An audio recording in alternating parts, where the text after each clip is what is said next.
বন্ধুরা, ওবিসি মামলার নতুন আপডেট নিয়ে চলে এসেছি, যেখানে চলমান নিয়োগ প্রক্রিয়াগুলি 17 না 7% দিয়ে সম্পন্ন হবে তা বোঝা যাবে।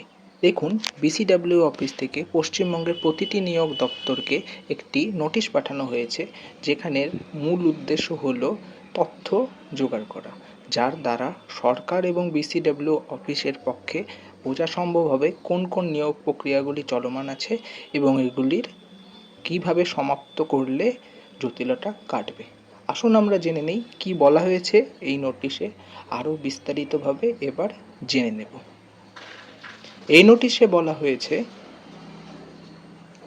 7 দিনের মধ্যে 11টি নিয়োগ সংস্থাকে তাদের নিয়োগ সংক্রান্ত যাবতীয় তথ্য পাঠাতে হবে বিসিডাব্লিউ অফিসে। চলমান নিয়োগ প্রক্রিয়ার বর্তমান স্থিতি, কবে নোটিফিকেশন, কবে প্রক্রিয়া, বর্তমানে কোন পর্যায়ে রয়েছে নিয়োগ প্রক্রিয়াগুলি, তাও জানতে চাওয়া হয়েছে।